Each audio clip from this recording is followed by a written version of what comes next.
So এখন ভোর বেজে গেছে চারটা না 6টা। আর 6টার সময় আমি উঠে পড়েছি।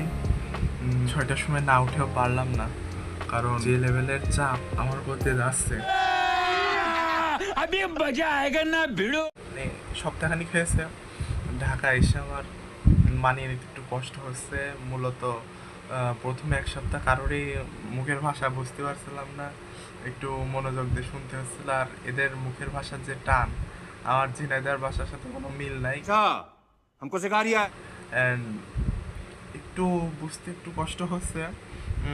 দেখেন ভাই, ফিজিক্সের প্রথম পত্র, দ্বিতীয় পত্র আর গাণিতিক ফিজিক্স, তার পাশে আমাদের সেই সুন্দরী এসএসসির বই, যেটা কিনা খুবই পাতলা ছিল।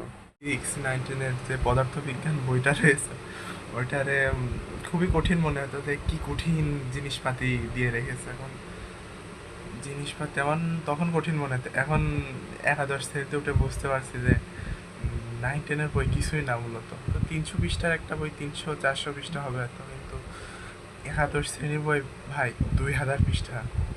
মানে কি বলবো। আর এই 2 বছর যে কিভাবে শেষ করবো আমি বই ভাবতে একটু কষ্ট লাগছে। টেবিলের অবস্থা খুবই ভয়াবহ, একদম মনে হচ্ছে সে দ্বিতীয় বিশ্বযুদ্ধ হয়েছে।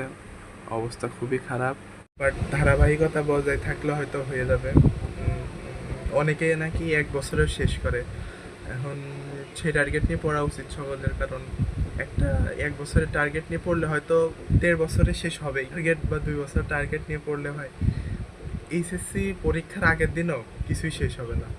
সঠিক বলেছেন, আপনার বুদ্ধি ভালো। আর যদি ভাই 2 বছরের ভিতর যদি সিলেবাস না শেষ হয়, তাহলে আবার সেই আনাজ ভাইয়ের এই শালা নিজে বল দেখি, বুকের মধ্যে হাত রেখে বল, তোর সিলেবাস শেষ হইছে? ডেইলি একটা রুটিন বানাইছিলাম, বাট রুটিন কোনো কাজ করেনি। तुमसे ना हो पाएगा। রুটিন মূলত একটা বোগাস একটা বিষয়, কাজই করে না ভাই। রুটিন মানে এখন এটা পড়বো, এখন এটা না হয়। প্রত্যেক দিন মানে একটা টার্গেট নিতে হবে যে আজকে এই চ্যাপ্টারে এতটুকু পড়বো, তাহলে হয়তো হবে। কিন্তু 6টা থেকে 7টা এটা পড়বো, 7টা থেকে 8টা এটা পড়বো, এরকম হয় না ভাই আসলে। गजब बेइज्जती है। ইন্টারে না উঠলে ভাই বোঝা যায় না যে ফিজিক্স তোমরা 9-10-এ যা পড়ো এটা কিছুই না ভাই, কিছুই না। 1-2 মাস একটু সাফার করা লাগতে পারে, তারপরে হয়তো একই পরিবেশের সাথে মিশে যাব। আর গাইস, সারাদিন তো টেবিলে মন বসছে না, তাই মাঝে মধ্যে 2-4টা ভিডিও আসতে পারে। সো চ্যানেলটা অবশ্যই সাবস্ক্রাইব। साला ये दुख का खत्म नहीं होता बे।